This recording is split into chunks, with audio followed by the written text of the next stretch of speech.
Hey, beautiful soul. Welcome in for another episode of Spirit Speakeasy. Have you ever noticed how uncertainty doesn't just feel uncomfortable? It can feel personal. Like when something is wrong and we don't know what to do and we just feel this deep uncertainty. It can feel like something's wrong with us as an individual, like we should be over it by now, or like other people might have some map that you somehow missed. But what if uncertainty is not proof that you are lost? What if it is proof that something in you is waking up? Today, I want to reframe uncertainty so that we can change how we move through the unknown. Because for sensitive people, especially, uncertainty is not random noise, it's information. Welcome again to Spirit Speakeasy. Today, we're talking about something that almost everyone tries to outrun, numb, or solve as fast as possible: uncertainty. And before we go any further, I want to acknowledge something very directly. A lot feels uncertain right now across so many parts of our world. Definitely in the US, we have so many things erupting all at once. And for many people who live in the real world, this is not imagined. This is not dramatic. This is not a mindset problem. Real things are happening that are out of our control that make everything feel very uncertain. You're not making it up.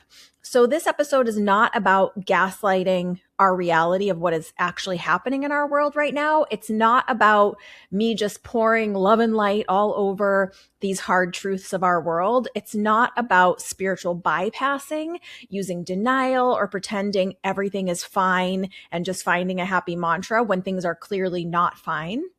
But the uncertainty is here. And it's not going anywhere. And my intention is to explore the opportunity that can also exist alongside uncertainty and how to work with it in very real ways that support your personal growth, your inner stability, and your own expansion as a human living in this wild, chaotic time. So I want to say this really clearly too. Uncertainty is not a character flaw. It's not a weakness. It's not a sign that you are failing at life. Uncertainty is an emotion. We don't often talk about it like an emotion, but today we are going to. And it really, like any emotion, carries data, carries information, it carries direction, it carries insight. So if you have been feeling uncertain, not just with the world at large, but also perhaps in your relationship zone of your life, about your personal next steps, about your purpose, your work, if you're feeling uncertain about making a decision or your health or a timeline that you're trying to work with, if you're feeling uncertain about money or any part of your life, this episode will help you decode what that uncertainty might be trying to tell you. And if you identify as a sensitive, an intuitive, an empath, or even if you're spiritually open, this is especially for you. Uncertainty can hit sensitives a little differently. It can feel louder in our body and in our awareness, and it can feel incredibly hard to ignore that beating drum of uncertainty. And like it takes over our whole inner landscape. So we're going to slow it down. We're going to take some deep breaths. We're going to name it. We're going to work with it. And maybe we are even going to make some lemonade out of it. So let me really dive in with this first core truth that I want you to really hold on to as we have this conversation. Uncertainty is often actually a guidepost. It's not a punishment. It's not a mistake. It's not a sign you're broken. It's a guidepost. And most people treat uncertainty like a problem that needs to be fixed. And they think the goal is to eliminate it, to forcibly attain certainty. But certainty is not always available on command, right? And the more that we demand certainty, the more that our system tightens, the more we can spiral in our emotions or our mind, the more that we grasp at straws to try to create some version of a feeling of certainty. We don't just think it, though. We actually feel it in every area of our life, whether it's conscious or unconscious. And when we feel uncertainty, we might do one of a few things. Let me know if you can see yourself in any of these things that we sometimes do as a result of uncertainty. Sometimes we go into overthinking, over researching, Sometimes we ask everyone else for their opinion, like take a survey of your group chat or your office pool there, asking everyone else what they would do or for their insider opinion. Some people, if you're sensitive and have some experience in the metaphysical, you might ask for a sign or pull some cards if you're feeling uncertain. That often, unless we're properly aligned to do so, can just lead to more confusion and more pulling more cards and feeling more spiraled out. It can even lead to some version of doom scrolling where we're searching online to try to distract ourselves or to try to get information. Sometimes we might try to bargain with the universe. We might try to control the timeline, trying to make something happen faster or trying to push something off longer. We might try to fix, quote unquote, someone else in the situation. Have you ever done that and just thought, okay, if I can make everyone else okay, then I can find certainty and I can be okay? But none of this makes you bad. It makes you human. It makes you a sensitive. But uncertainty is not asking you to panic or to try harder. It's asking you to listen and to get more clarity. I want to really talk a little bit more about uncertainty as an emotion because culturally, I think most of us are not taught to think about uncertainty as an actual emotion, but it is. And it's not always maybe as sharp as anger. It's not always as heavy as grief. It's maybe not as electric as when we feel excitement.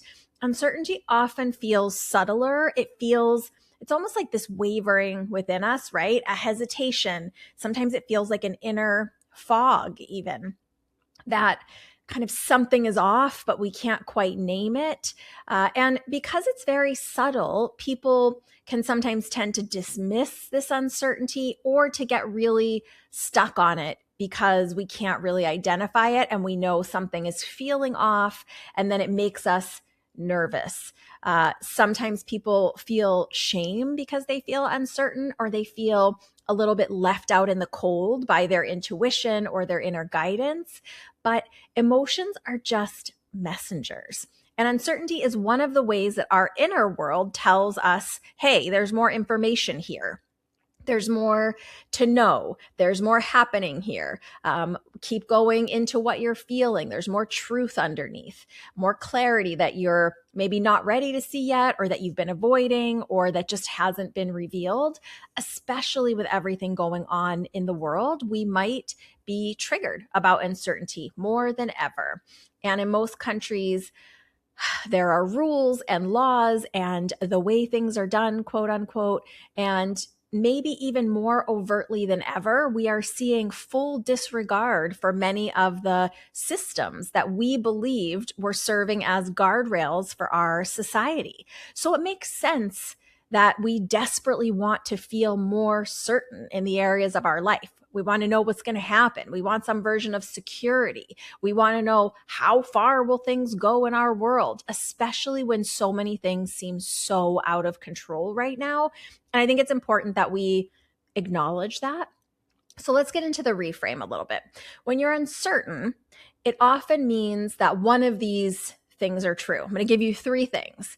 And when we feel uncertain, often one of these three things is true, sometimes more than one. Number one, there's information that you don't have yet about whatever it is you're uncertain about. You're being asked sometimes to wait, to gather more information, to observe. Sometimes we need to just let something unfold. Sometimes we can take the next logical step without complete certainty. But sometimes when we feel uncertain, the reason why is because there's information we don't have. The second thing that uncertainty can often mean is there's an emotion that you haven't acknowledged yet. Not because you're doing it wrong, not because you can't identify your own emotions, but because your system is protective. And sometimes we just don't have all the clarity all at once. Our nervous system is selective. Our physical body and our emotional body are trying to protect us from discomfort or protect us and keeping us inside that comfort zone, right? So when you're feeling uncertain, the number two reason can be because there's an emotion that you haven't acknowledged yet. Number three, when you're feeling uncertain that can be true, is there's a truth that you already know, but you don't want to admit it to yourself, really, is usually what it is. This one's very tender, but it's very common. Often when we are, let's just say, entering a relationship, right?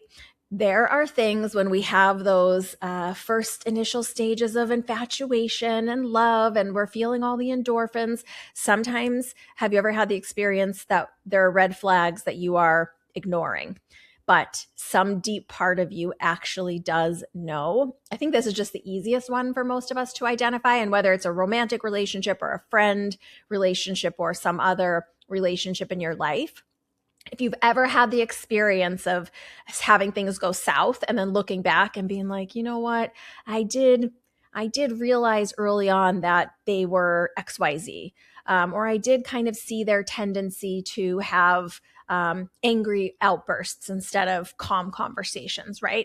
So it doesn't have to be that, but it's just one easy example. Sometimes when we're uncertain, it is because it's an incongruency. There's a truth that we already know, but we're not willing to admit even to ourselves. And here's why uncertainty is such a gift. We don't always think of this uncomfortable emotion as a gift, but because uncertainty shows up before a lot of people are willing to be honest with themselves, uncertainty is often the first signal that something within you or something in your life is ready to evolve. It's that little kind of inner ripple before the wave shows up.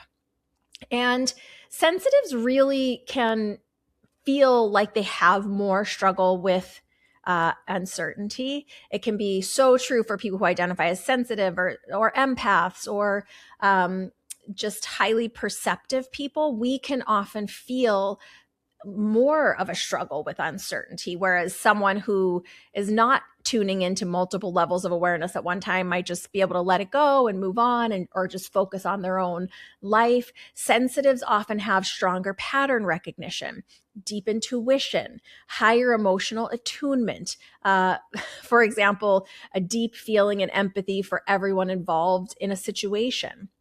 Sensitives can have a nervous system that is processing more stimuli all at once.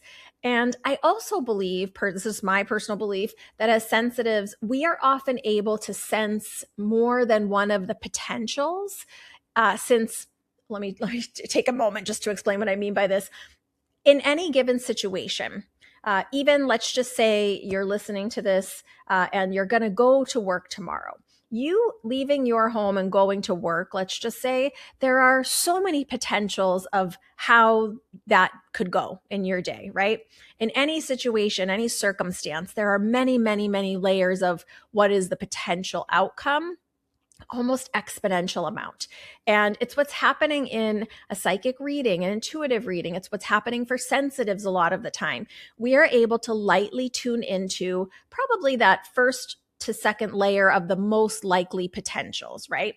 There will be one that, based on our free will choice, let's just say you decide to get gas on the way to work, and then you're stuck in traffic, and then you don't run out of gas because you did get gas. Well, if you hadn't, there's a different way that could have gone. So each little choice that we make unfolds the next part of our day and of our timeline and of our life. So in any situation or circumstance, there are many potentials, some more likely than others. Let's say it that way.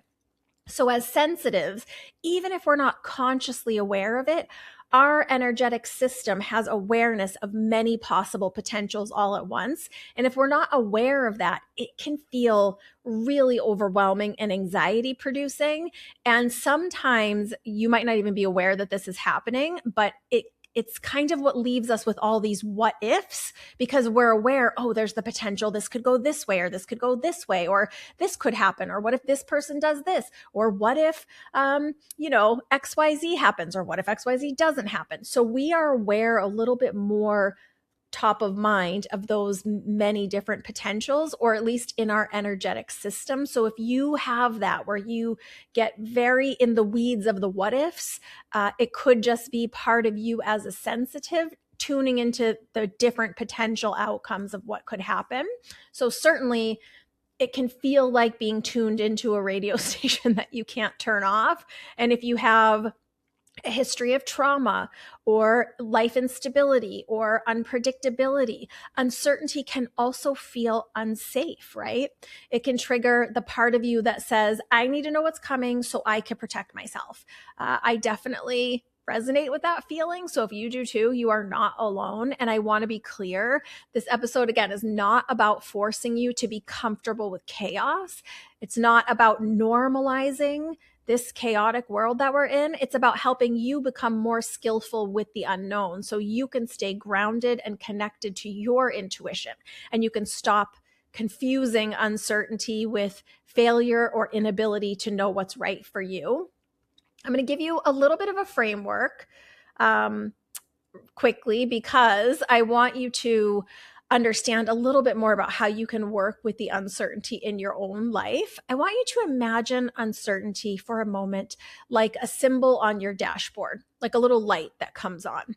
And when the uncertainty light comes on, instead of slamming on the gas or jerking the wheel to the side or slamming on the brakes, you can do a quick check-in. We all have that little light inside of us, proverbially, of uncertainty that starts to blink, right? Or that little red flag in our emotions of like, oh, feeling uncertain here, don't know what to do exactly.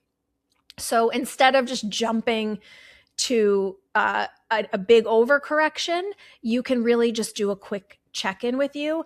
And in just a minute, towards, in the latter part of the episode, I'm going to give you some journaling prompts, and then I'm going to give you an exercise to do to even deepen those journaling prompts. So that is coming. Don't worry. So here's the framework. I want to talk about these 3 categories that we talked about above of what can be happening when we have uncertainty. And I'm going to give you some things to consider around them. So this first category that we're going to explore is, I don't have all the information yet. Remember, we said that can be one of the things that's happening when we feel uncertain. I don't have all the information yet. This is kind of the cleanest kind of uncertainty, or the least messy or muddy kind of uncertainty. You're uncertain because you literally do not have data or information. The conversation hasn't happened yet. You haven't received the email response. The offer hasn't been made. The timeline of the appointments and dates hasn't been confirmed yet. You don't know how that other person feels. You don't know what your body's going to do yet. You don't know how the money is going to land yet, or if the promotion's going to come, right? It's an uncertainty that often leads us into spiraling, right? But the solution to this type of uncertainty is not spiraling. I don't know that the solution to anything is spiraling. It's more about pacing. So when you have this type of uncertainty, the I don't have enough information yet uncertainty, here are some questions that you can kind of sit with. What information's missing? Sometimes it's a lot of information. Sometimes it's smaller pieces of information, and you can just kind of get a sense of this if it's a big topic you're feeling uncertain about. And when you can sort of identify what information's missing for you to feel more certain, you can also understand, is it missing because I haven't asked someone for the information, or is it missing because it's just not available yet, right?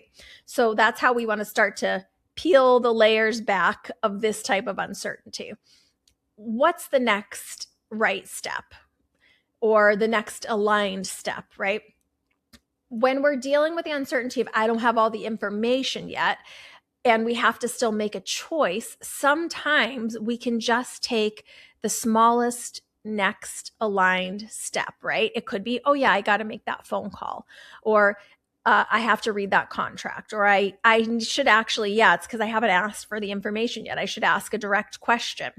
Sometimes it's getting a second opinion might be the smallest next step that you could do. Sometimes it's pausing and saying, okay, I don't have the information yet because the information isn't available yet. I'm not going to get out of control within myself. I'm just going to pause and wait for more information or seek more information, right? And this is where uncertainty becomes a little more practical. It becomes more of a path, right? So the second category of uncertainty that we had talked about just a few minutes ago is I haven't acknowledged how I really feel. There's feelings that we're not addressing, right? This is probably the more common for sensitives. Uncertainty comes in when we're carrying a feeling that we're not fully letting ourselves feel or name. It might be disappointment, it might be resentment, it might be grief, it might be relief, it might be a little quiet no within you. It might be that something inside of you is just saying no, just nope, I don't want to do that.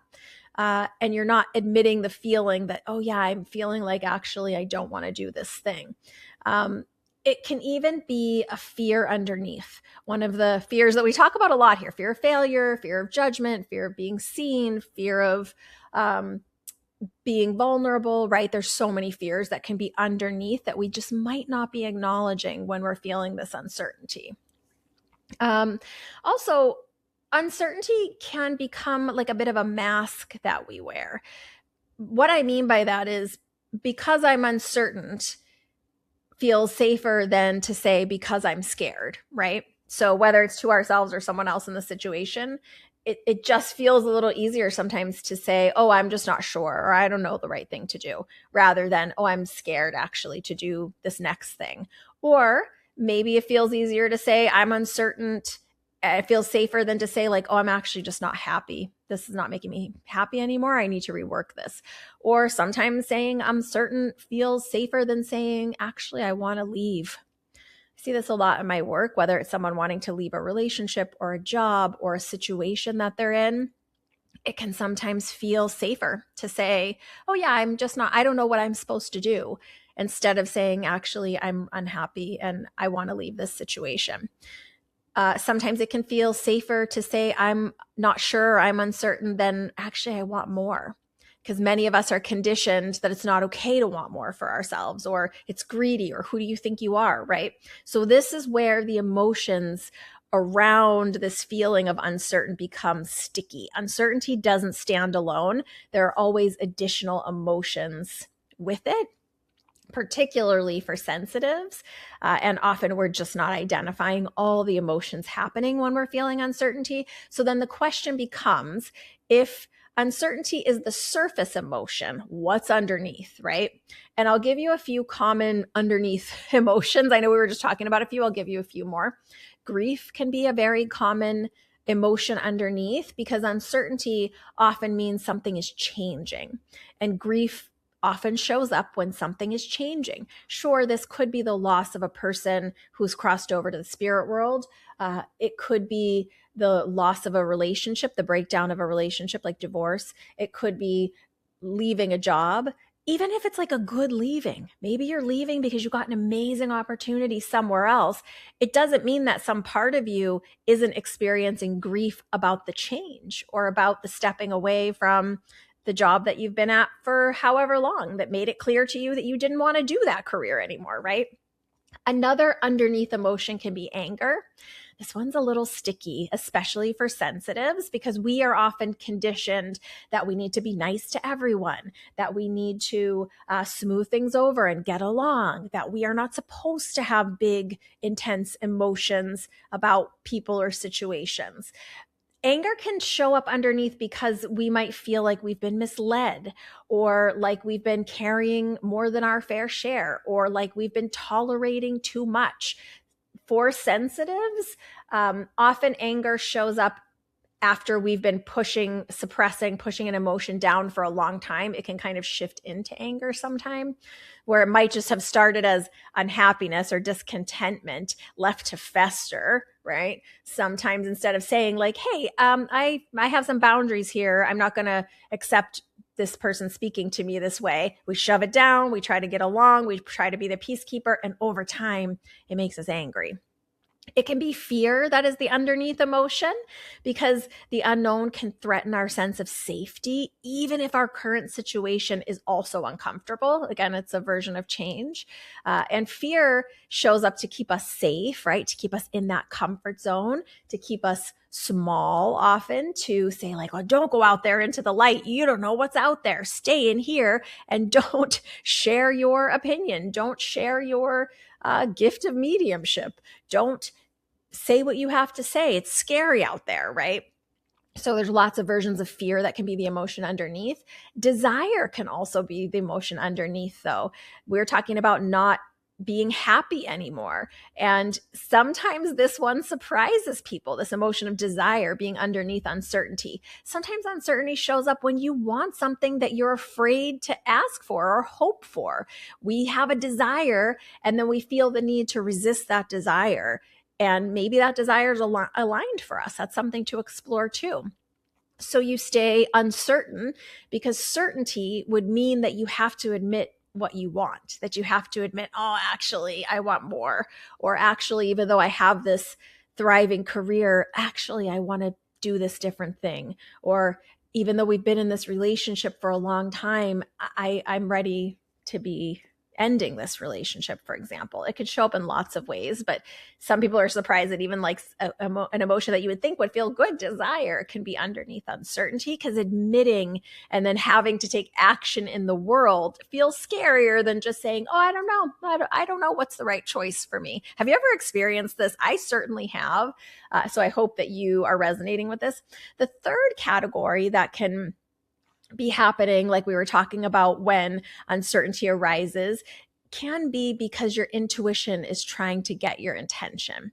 So this is more of the spiritual layer. And this often is where I was talking above about that feeling of something that we know that we're not willing to admit that we know yet, or we're not willing to listen to our intuition about yet. And uncertainty can be a signal from your soul, your guides, your inner knowing that, hey, there's more here.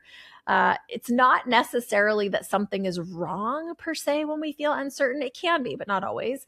It can be that something is hidden, something is not yet uncovered, something is unspoken or unresolved. Your intuition doesn't always speak in full sentences, as we've talked about a lot. A lot of the time, it speaks in breadcrumbs or nudges or sensations. Our intuition can be tickling our awareness through contraction, right? We might feel like we want to contract away from uncertainty. We can feel it as a fog of like, yeah, I just can't see the elements happening. I just really feel like I don't know what I should do. Even though I know the obvious answer is take the job, something in me just feels uncertain and I don't know what it is, right? It can just be that there's fogginess that's trying to get our attention of like, hey, there's more information here. It can feel like hesitation. It can feel like a pullback, right? Like, oh, I just want to pull back my energy out of this situation or relationship. It can feel like you can't quite relax into something, right? That can be our intuition speaking to us, where it's like, yeah, I don't know. Everything seems like I should be enjoying this group, but I'm just not. I just can't relax. I just don't feel like I could be myself here. It's your intuition trying to give you more information. This can also show up as curiosity or the feeling like you're missing something in the situation, even if you can't place it. We often think that intuition is supposed to show up with a lot of certainty. And it usually doesn't, because all the elements are not clear all at once often. And often, like we were talking about a few minutes ago, sometimes some of the information is just not available yet, right? But we are getting intuition about feeling uncomfortable or uncertain. Our intuition is not going to strike us most of the time. It can happen occasionally, but most of the time our intuition is not going to strike us with a lightning bolt of clarity. And when it does, which I have had happen, it's just a quick knowing, but probably not a whole lot of next steps yet, or probably not how these puzzle pieces are going to come together in a way that you feel certain. Because most of the time in our world, there's lots of moving pieces happening all the time.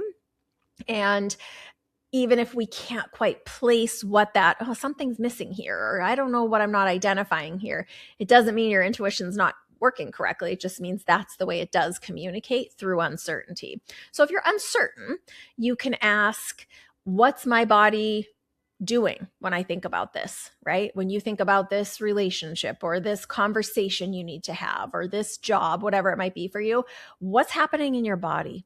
This one was really shocking to me when I started into this work. And I remember my first mentor, we were doing some personal development and she was saying, where do you feel that in your body? And I was like, what are you talking about? I don't feel feelings in my body. Like, I didn't understand that emotions create sensations in our physical body. I thought physical body sensations were, I don't know, gas or whatever it might be, a headache. Of course, I knew emotional stress could cause us to have a headache, right? Could lead to us having a headache. But I just didn't know we need to pay attention in our bodies when we're feeling resistance or uncertainty. So that's the first thing to check in on. Noticing, do you expand or do you contract? Do you feel excited like you want to move forward, or do you feel resistant like you want to take a step back?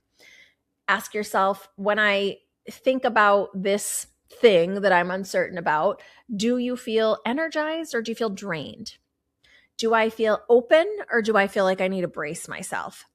And this one's important. Sometimes certainty is not a no. Sometimes uncertainty, is not a no. Because we often think, oh, if I'm not sure, then that's a no. I shouldn't do it. Unless I'm completely sure or completely certain, I'm not going to do it. Uncertainty doesn't always mean no. Sometimes it's not yet. Sometimes it's slow down. Sometimes it's, hey, you're skipping a step. Sometimes it's, there's more truth here. Even if that truth is about yourself, because through uncertainty, we can uncover so many things about ourselves. I feel uncertain a lot of the time, guys. That's just the truth. And even, for example, when I'm working with a client, I'm not certain of everything going on with them. I'm feeling into and perceiving and receiving information a bit at a time. And then I'm starting to more certainly understand the information. So I don't want you to feel like uncertainty means that you're doing something wrong or that you're not plugged into your intuition. And I want to take this a little further and put it into a real life, because you guys know I love a real world application for this work. So if you're uncertain about someone, a person, let's just say, it could be that you don't have enough information about them yet. Maybe you don't know them well enough. Maybe you don't know their expertise as it relates to the business deal you're trying to do, right? You just might not have enough information yet. It could be that you haven't admitted to yourself about how you feel truly about this person yet, or what your hesitations are.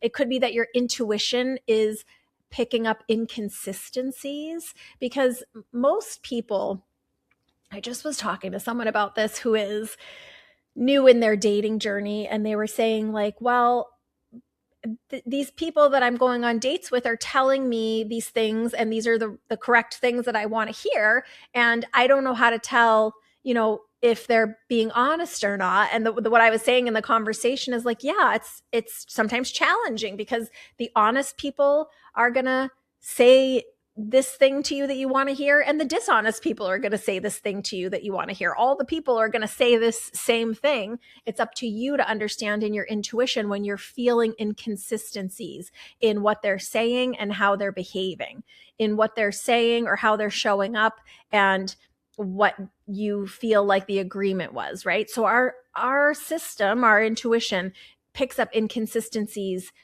a lot, very easily. And sometimes it can even show up where it's like, I just want to really make sure I'm like sealing this in for you. It doesn't always mean that our intuition is giving us like the math equation. Oh, on Thursday they said this, and on Saturday they showed up like this, and that equals this. Sometimes it can be that on Saturday when we meet them, there's something they said or did that just kind of stays with us a little bit. It just kind of hangs in our mind a little longer. It just kind of stays in what we noticed, even if we're not sure why we noticed it. Where it's like, I have an example. I'm trying to like make it more neutral. I know you guys don't know this person that this example is about. I'm going to try to keep it real general. I was coaching someone who's dating, not the same person I just mentioned, but a different person. And I was trying to explain to them and show them and illustrate to them how our intuition can be kind of showing up and connecting dots for us in little nudges, even if we're not doing the math out loud at that moment. And they said they went on this date with this person, and this person had told them that they were a pretty high level executive. And, as they're getting to know each other, they're learning about their job, their career, where they live, what they do. And then the person was coming to a date from work and had given a story about that. And then when they showed up at the date, they didn't appear as though that was true. And my client said they didn't think much of it, because they were like, whatever, everyone comes from work differently, and the energy that they bring. And but then they said when they were talking to this person on this date, it just was sticking with them, the way this person was dressed and the way this person looked a little like disheveled, not like you would look if you had just come from a corporate meeting. And they didn't really think much of it. Again, their brain wasn't doing the math on a whiteboard in front of them. But in our next conversation, they just were like, yeah, I don't know why. It's just sticking with me. I mean, this person looked fine. It's not like they were dressed inappropriately for the restaurant we went to, but something about their appearance, I don't know, it just kind of sticks out to me on this specific date. And then we unpacked it and did the math. And this person was realizing, oh, this way that this person's presenting themselves to me over the phone and in our initial conversations and our initial date is not the same as what I'm seeing when I'm having conversations and meeting up with this person. It's an inconsistency, right? Okay, I know that was a bit of a tangent about inconsistency, but our intuition helps us pick up inconsistencies. And it's like little breadcrumbs that will make a whole puzzle when we add them all together. Our soul, your soul, my soul, realizes sometimes when we're about to repeat an unhealthy pattern, and a sensitive person will often sense a mismatch before we can quote unquote prove it. And sometimes we can get stuck in that mud because we feel like, oh, I don't know. I feel like I'm judging this person. I feel like I'm, I don't want to be mean. I hear this all the time. So if you're watching this and you can see me making faces, this is why, because I'm thinking about several specific people as I'm saying this.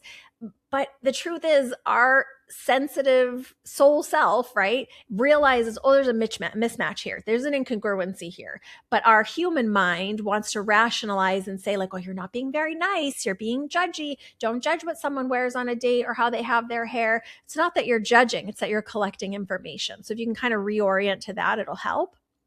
And again, then we try to talk ourselves out of it, saying like, oh, you don't have evidence of that. That's not true. You're being judgy, right? So you don't always need evidence to slow down. Intuition of something feeling off or incongruent or little things you're noticing, that's enough. You don't need evidence to feel how you feel, but you do need evidence to accuse someone of something, right? You don't need evidence to honor your body. If your body is feeling uncomfortable every time you are in the presence of a person, even if you don't understand why, it doesn't mean you need to dismiss that feeling. Uncertainty could be your inner wisdom saying, hey, gather more information before you invest more of your heart and your time here. There's a time in my life where it seemed like somehow I kept choosing partners that had the same similar undesirable traits in different versions. And I would even joke and say, I feel like I keep finding the same wolf in a different sheep's clothing, because when they would present themselves to me initially, they'd be saying the right things and showing up in ways that kind of convinced me. And several of those times, I even was like, yeah, I don't think this is going to work. I don't feel like we're a match. I feel like we're going in different directions. And they would literally convince me to give them a chance or give them more chances or what it might be. So I just am saying this because I want you guys to know this is a journey we all go through, whether it's in our relationship zone or some other zone in our lives. And I've worked really hard on this one. And I know what a difference it can make. And the vulnerable truth here for me is that I had work to do on myself. It's not these people's fault that they kept presenting themselves, different versions of these same traits. Of course, they're not going to say, oh, I'm here to psychologically abuse you. No one's going to say that. And probably they don't think of themselves like that, right? So it's not, it's not to be judged, right? It's not picking this apart to judge it, but it's realizing that, again, vulnerable truth here for me was like, oh, I had work to do on myself.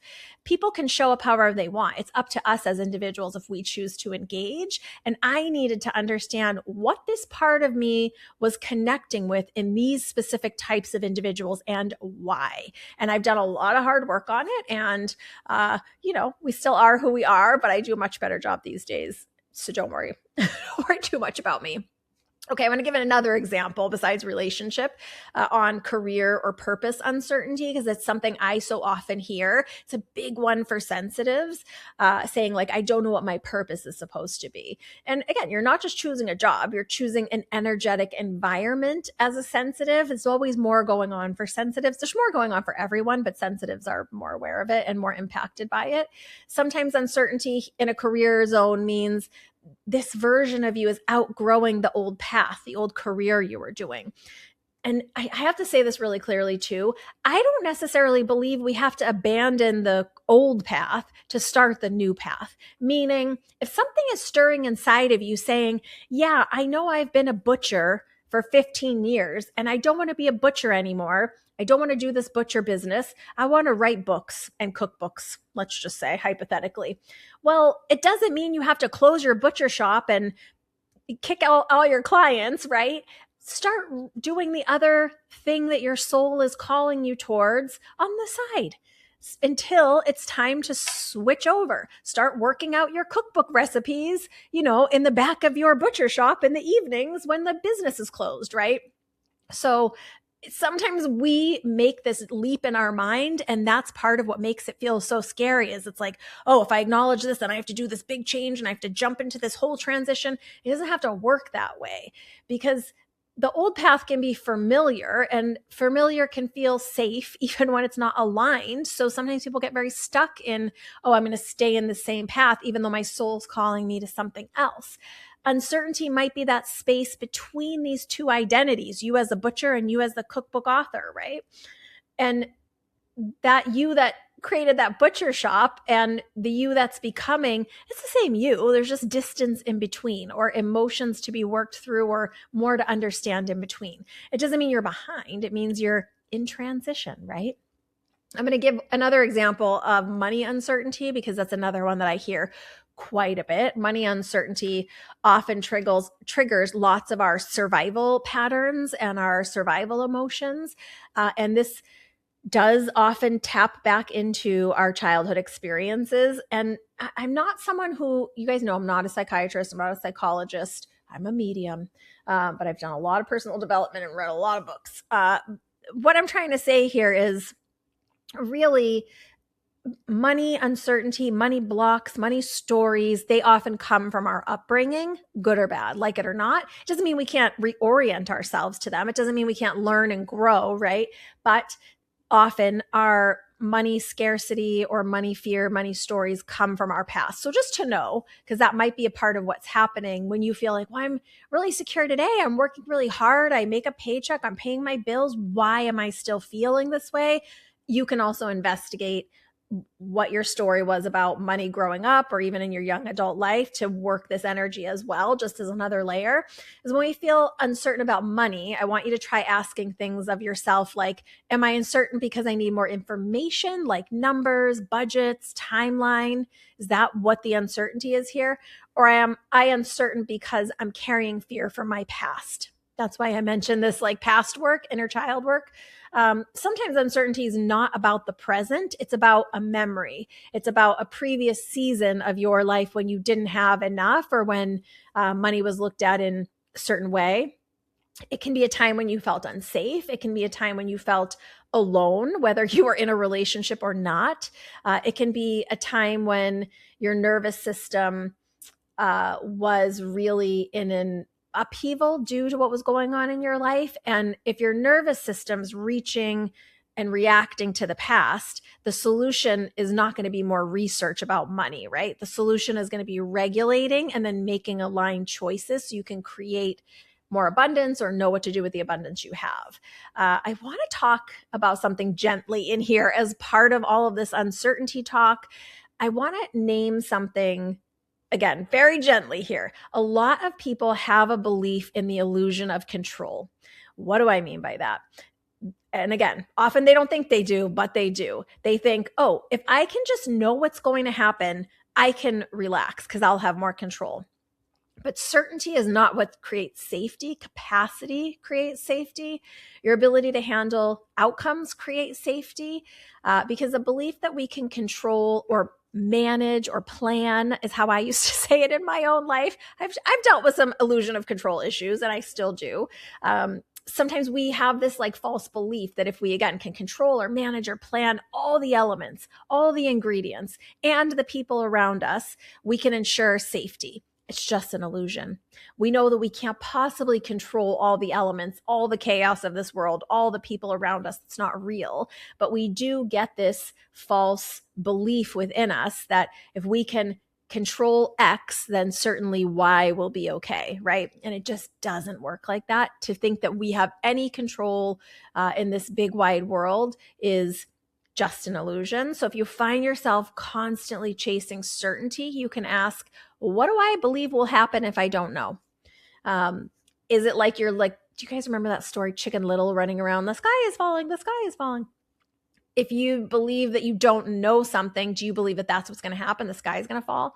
You can ask yourself, what story does my nervous system tell me about the unknown? You can ask, do I equate not knowing with danger? And the truth is, you can check in here to ask yourself if you've worked with the parts of you that you can work with to plan or prepare for. For example, if you're traveling, right, have you made sure hypothetically to bring the medications that you need with some extra doses of it in case unexpected travel delays happen? And did you get the proper paperwork and documents you need, let's say, to travel abroad outside of your country to another country with these specific medications? And have you planned a safe spot in your carry-on bag to organize your medications, and then so you can access them easily with the documents if you're asked, right? Do you need to preset a daily reminder or an alarm for the different time zone you're going to be traveling to? Beyond things like this, life can bring lots of things outside of our control, but we can really just try to anticipate the parts we can and plan for the parts that we can manage, right? This still doesn't mean we can control fully, but really just understanding that life is going to always bring things that are outside of our control. This is just part of our human experience. But if you find yourself upset about this feeling of uncertainty, again, it's not shameful. It's human. It's often learned and is sometimes even true. And the healing is not forcing certainty, because the hard truth is the world's an uncertain place. We cannot control other people, other people's choices or behaviors. And as hard as we try, we often cannot even control all of our own circumstances. Markets crash, natural disasters happen, unpredictable things pop up all the time. Travel delays pop up, especially if we're traveling to another country where we might have delays that we would need an extra week of medication for, in my previous example. So part of the healing is building trust in yourself that you've done the elements you can. It's like that serenity prayer, right? God, grant me the serenity to accept the things that I can't control, to do the things I can, and the wisdom to know the difference. I know I'm butchering that, but you guys know what I'm talking about, I hope. So it's about building deeper trust with yourself. That's the deeper certainty here. So I'm going to give you a little bit of a practical tools, like a journaling exercise. I'm going to give you the journaling prompts. And then after that, I'm going to briefly go into, if you have a little more time to do like a real exercise with yourself, how to settle yourself in and align yourself. Because sometimes when we jump into these questions that I'm going to give you right now without doing some grounding or something, it can be that mental processing, scared, anxious part of us that answers the questions rather than that aligned, honest, intuitive part of us. So I want to do this exercise with you. You can journal this. You can just sit with these questions. And for this exercise, you're going to want to think of one area of your life where you are feeling uncertain right now. You can even pause to think about it. But I think most of us know an area that we're like, yeah, I'm just not sure what to do here. I'm just not sure what's going to happen here. The first question is, what am I afraid is true? Just name it. And again, this is just for you. This is private. You don't have to share this with anyone. You can be as honest as you want. I like a digital journal because I feel like you can, erase it if you want, download it if you want. So with this area that you're feeling uncertain about, what is it that you're afraid is true? Are you afraid of, it's that, do you have imposter syndrome? Are you afraid you're going to be found out? Are you afraid of full devastation and collapse? Like, just be really honest with yourself. And even if you feel like this is a dramatic answer coming out of you, it's okay. Not judging yourself through this process, right? What are you afraid is true? Okay. Question 2, what do I already know, but I keep minimizing? This is where your intuition speaks a little bit more to you, because often we do know more information than our conscious mind might realize that we know. And often we keep minimizing it or hiding it from ourselves, or that part of ourselves that was taught to be agreeable keeps redirecting us to look over here. Don't look at this behavior over here. Look over here, right? So what do you already know that you keep minimizing? What do I already know that I keep minimizing? And question 3, what is the smallest next step? Not the whole plan, not the 10-year strategy, the next step. A text, a question, a pause, a boundary, a decision to gather more information. It can be a very small next step. It can be, oh, I got to make the list of the people I need to email about sending my resume out, right? So the smallest next step, and often we do know, but we get so in the weeds of wanting the whole plan. I'm going to say this very quickly. Many years ago, I was doing an exercise. I still do it occasionally, where I go in and meet with my spirit guides and ask them, invite them, intend to receive just my couple next steps for whatever it is that I'm bringing into this meditation. And at the time, it was about transitioning from my previous career in wellness into mediumship. And I had gone to the meditation and I got my next steps and I wrote them down. There's 3 things, not a lot. They were small steps, totally actionable. And a week later, I went back into meditation and I was like, more next steps. And the answer that I received in meditation was, you haven't done the steps we already gave you. Do those, and then we can go over more. And often in these types of meditations, for me, when I do get information or guidance, it comes so much all at once, like a giant bubble of information. And what I was aware was in that information and that quote unquote answer was this knowing that if we showed you the entire path step by step for the next 10 years, you wouldn't understand it anyway. You wouldn't believe us. And we can't control you to predict that future. So just do the steps we're giving you and then do the next steps. So I'm really condensing that just for like quickness of story here. But what are the next actionable steps? That's the question 3. What's the smallest next step? Let go of needing to know the whole plan all at once. Okay.